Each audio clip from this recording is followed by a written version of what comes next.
কোনো কারণে সঠিক সময়ে নামাজ পড়তে পারলাম না, নামাজের ওয়াক্ত শেষ হয়ে গেছে, ওই নামাজ কখন পড়তে হবে?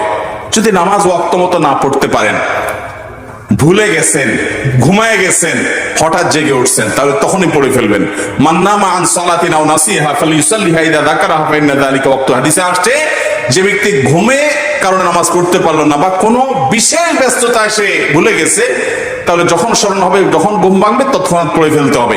এটা জীবনে কালে বদলে হতে পারে, কিন্তু প্রতিদিন হলে সেটা অবশ্যই আপনার ক্ষমার যোগ্য না, বরং সেটা জঘন্য অপরাধ। এরপরে প্রশ্ন হলো, আমি কোরআন শরীফ শুদ্ধ করে পড়তে পারি না, কিন্তু আমি প্রতিদিন সকালে মসজিদে শুদ্ধ করে পড়ার চেষ্টা করি।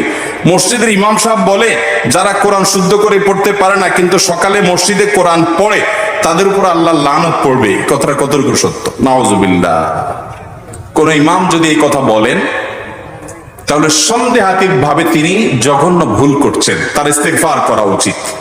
এক্ষেত্রে একটা হাদিস বলা হয়, রুব্বা কারিইন লিল কোরআন ওয়াল কোরআনু ইয়ালআনুহু। বহু কোরআনের পাঠক আছে, কোরআন পড়ে অথচ কোরআন তাদেরকে অভিশাপ দেয়। এই যে হাদিস বলা হয়, এই হাদিসটা সম্পর্কে মুহাদ্দিসিন ইকরাম, হাদিস বিশারদদের মন্তব্য হলো এটা কোনো হাদিস না, এবং এটাকে নবী সাল্লাল্লাহু আলাইহি ওয়াসাল্লামের বক্তব্য হিসেবে কোথাও পাওয়া যায় না। মাইমুন ইবনে মেহরানের বক্তব্য হিসেবে অনেক মুহাদ্দিসগণ মন্তব্য করেছেন। এই যে একজন সালাফ পূর্বসূরির বক্তব্য, এটা কোনো হাদিসের নবী সাল্লাল্লাহু আলাইহি ওয়াসাল্লামের বক্তব্য না। নবী সাল্লাল্লাহু আলাইহি ওয়াসাল্লামের দিকে সম্বোধন করা সঠিক নয়।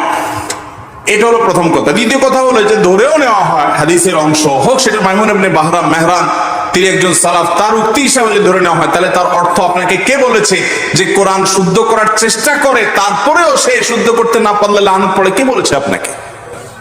এটার ব্যাখ্যা সৌদি আরবের সাবেক গ্র্যান্ড মুফতি শেখ আব্দুল আজিজ বিন আব্দুল্লাহ বিন বাজ রাহমাতুল্লাহ বলেছেন। এর ব্যাখ্যা হলো যে সে মসজিদে বা বাসায় যে কোনো জায়গায় কোরআন তেলাওয়াত করে, কোরআনে পড়ে একটা, সে আমল করে আরেকটা, উল্টা, তো এই কোরআনের অভিশাপ পায়, এরকম উদ্দেশ্যে কথা অনেক উলামা ইকরাম বলেছেন। যাই হোক, খোলাসা কথা হলো, আপনি কোরআন পরিপূর্ণ বিশুদ্ধ করে পড়তে পারেন না, কিন্তু চেষ্টা করেন, আপনি অবশ্যই আল্লাহর কাছে সওয়াব পাবেন। লানত পড়বে না আপনার, বরং কি হবে? আপনি সওয়াব পাবেন।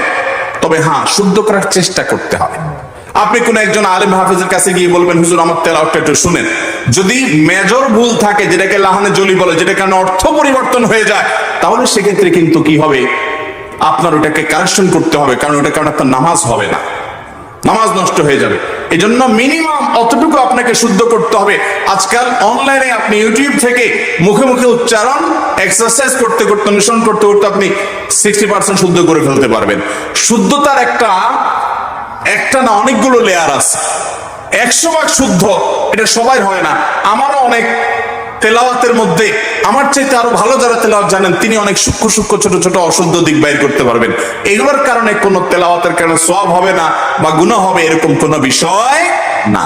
মান যার যত সুন্দর হবে, তার সওয়াব তত বেশি হবে। এই জন্য আপনি চেষ্টা করবেন।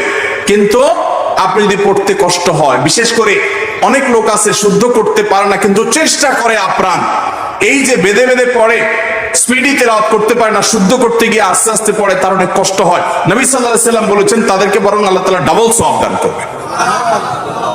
তাহলে কোরআন তেলাওয়াত বাবা পড়তে গিয়ে যদি গুনাহ হয়, আবার লানত পড়ে যায়, তার চাইতে আমি না পড়ি, এই কাম করবেন? বরং চেষ্টা করবেন শুদ্ধ করার। ঠিক আছে তো ইনশাআল্লাহ? একেবারে হুজুরদের মতো শতভাগ শুদ্ধ করতে পারেন না, অসুবিধা নাই, কোনো অসুবিধা নাই, তারপর আপনি সওয়াব পাবেন। আপনি চেষ্টা করেন, কোন হুজুরকে শুনান যে মেজর ভুল হয় কিনা। মেজর ভুল, বড় ভুল, অর্থ পরিবর্তন হওয়ার মতো ভুল যদি না হয়, একবারে শতভাগ ঠিক করে বলতে পারেন না, তো এটার কারণে আপনার অর্থ বিকৃতি হবে না, এবং এর কারণে আপনার গুনাহ হবে না, বরং সওয়াব পাবেন ইনশাআল্লাহ। চেষ্টা অব্যাহত রাখবেন, তবে ওলামাদের সহযোগিতা নেবেন।